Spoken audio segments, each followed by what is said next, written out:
The worst things to do in North Korea.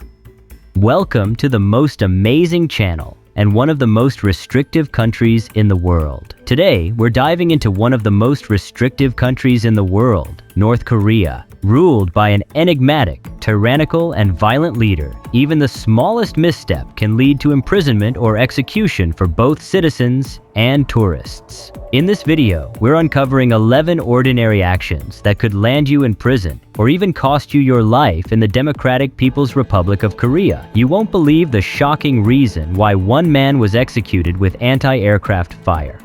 Number 11. Watching movies. In North Korea, the consumption of any foreign media, be it movies, television series, or music, is strictly prohibited. The regime views these as dangerous influences that threaten to undermine the state's control over its people. The punishment for being caught indulging in foreign media is severe. You can be executed just for watching an American movie, or even worse in the eyes of the regime, a South Korean drama. The regime's intolerance for foreign media is no secret, and the consequences are often brutal. Defector Yoon Miso was only 11 years old when she witnessed the public execution of a man whose crime was owning a South Korean drama. Such executions are not just carried out to punish the individual, but to serve as a stark warning to others. Attendance at these horrific events is mandatory, and refusal to attend or show the required level of respect could be deemed treasonous, putting you at risk of facing a similar fate. These public executions are part of a larger strategy of fear and control. The government knows that exposure to outside ideas, especially those from South Korea, could inspire dissent or even rebellion. By keeping its citizens isolated and ensuring they only consume state-approved propaganda, the regime maintains its iron grip on power. In a country where even the smallest curiosity can lead to death, watching a foreign movie is a perilous act of defiance. Number 10. Listening to music.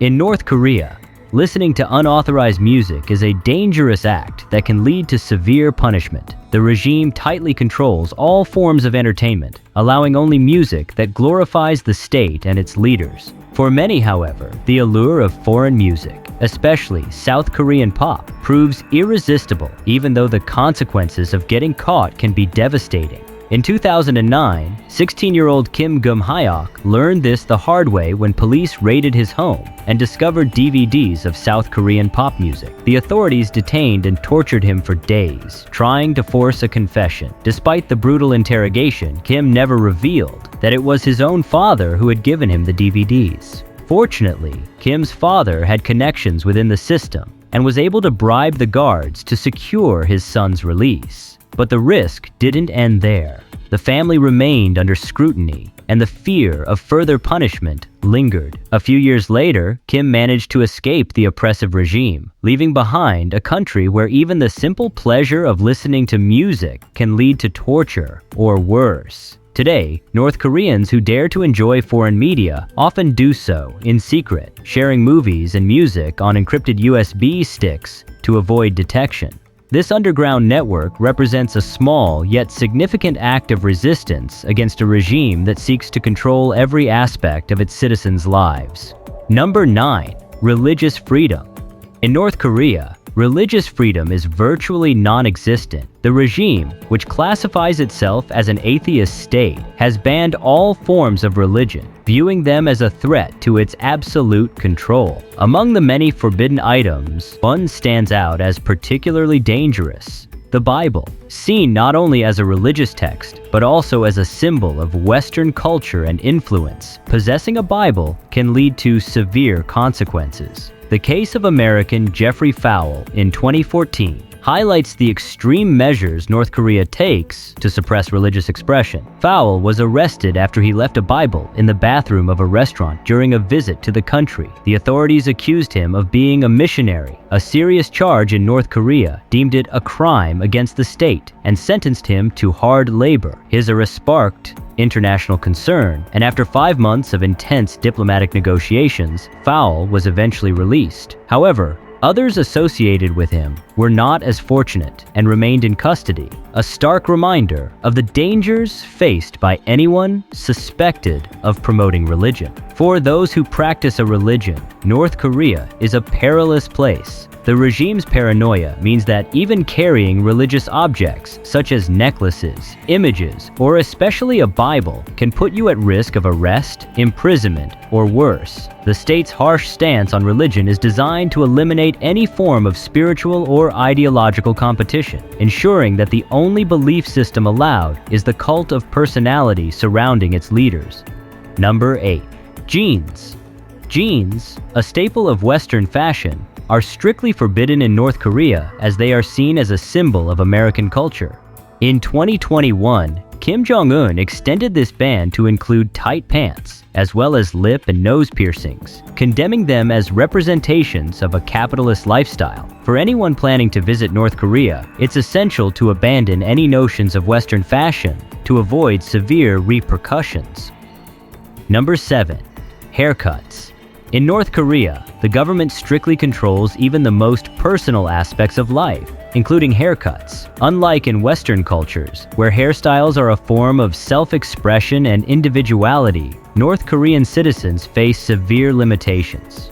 Men are reportedly allowed to choose from only 10 to 15 state-approved haircuts, while women have slightly more variety with 18 approved styles. The goal is to maintain uniformity and adherence to the regime's ideals, discouraging any form of personal distinction that might hint at Western influence or capitalist ideals. In 2021, the government went so far as to ban mullets, deeming them inappropriate and symbolic of a rebellious or westernized mindset. While these regulations apply to the general population, there's a glaring exception. Kim Jong-un himself, the North Korean leader, sports a distinctive and unorthodox haircut that would be considered wildly unconventional under his own regime's rules. This contradiction highlights the strict control over the populace, contrasted with the leader's freedom to defy the very standards imposed on his people. Number 6. Smoking weed.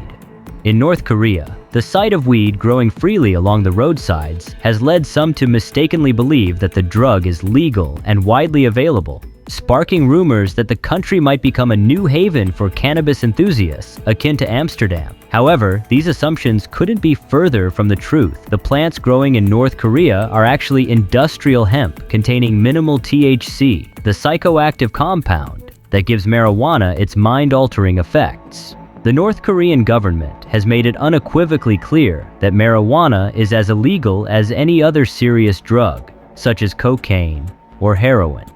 This misconception has led to dangerous misunderstandings, with some people underestimating the severe consequences of being caught with marijuana in the country. So, if you're thinking of indulging, think again. What might seem like a harmless act could quickly turn into a nightmare. Number 5. Shopping. In most countries, exchanging currency upon arrival is a routine part of travel, but North Korea, often referred to as the Hermit Kingdom, operates differently. The North Korean won is reserved exclusively for its citizens, and as a foreigner, you'll be expected to use US dollars, euros, or Chinese yuan during your stay. Attempting to obtain North Korean currency as a souvenir might seem like a harmless idea, but it can lead to serious trouble, including arrest. Additionally, shopping is tightly controlled, with strict segregation between locals and tourists. You'll be accompanied by a state-appointed guide who will, helpfully, direct you to specific stores that are sanctioned for foreign visitors. Entering shops, meant for locals, is strictly off-limits and could result in severe consequences.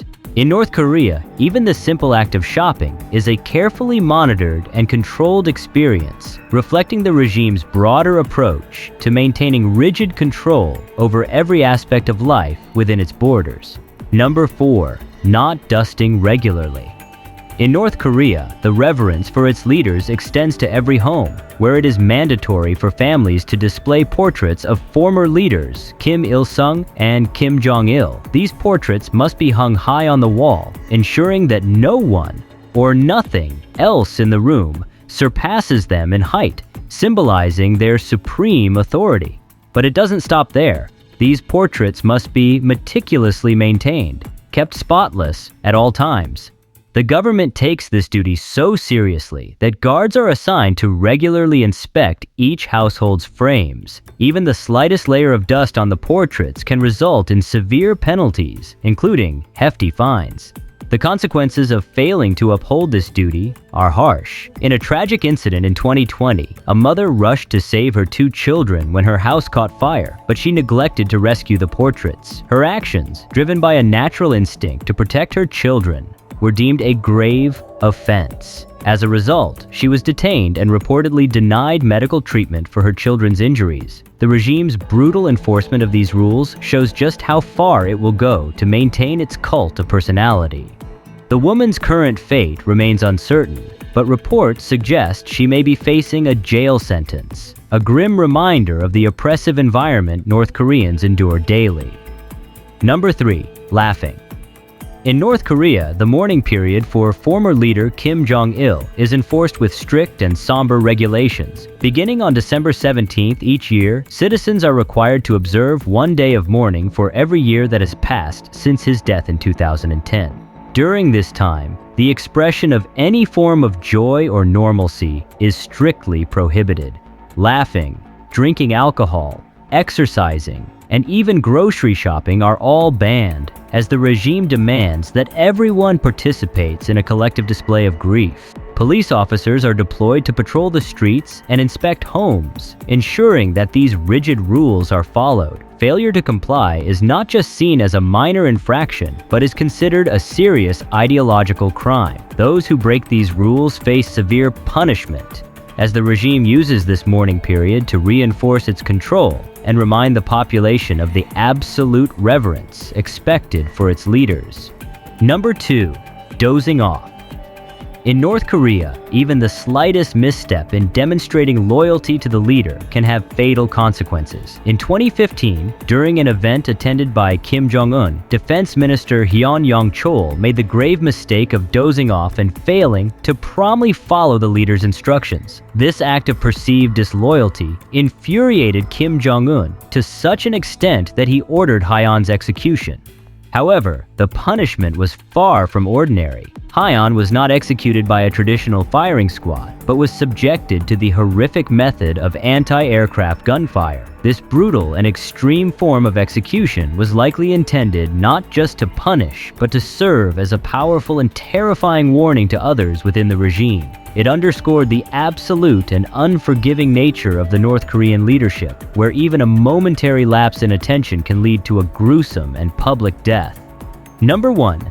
Taking souvenirs. In 2016, American student Otto Warmbier joined a guided tour of North Korea, unaware that his curiosity would lead to a tragic and horrifying ordeal. As the only American in his tour group, Otto stood out, and as the group prepared to board a plane to leave the country, he was suddenly detained by the military. The authorities accused him of stealing a propaganda poster from a restricted area of the hotel where the group had been staying. While in custody, Otto was coerced into reading a forced confession, claiming that he had committed the act on behalf of a Methodist church, a university secret society, and the U.S. government, allegations that were likely fabricated to justify his arrest. After 17 months of intense negotiations between the US and North Korea, Otto was finally released in 2017. But tragically, he returned home in a coma and died shortly after at the age of 22.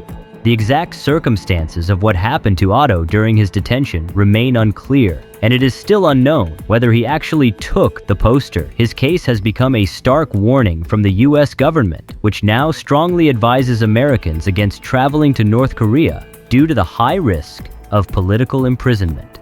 While the dangers of visiting North Korea are undeniable, the stories of those who have managed to escape its brutal regime are both harrowing and inspiring. Some individuals, like a brave young woman who repeatedly snuck back into the country to rescue her family, have defied the odds. How did she do it? We'll reveal her incredible story here on How to Survive.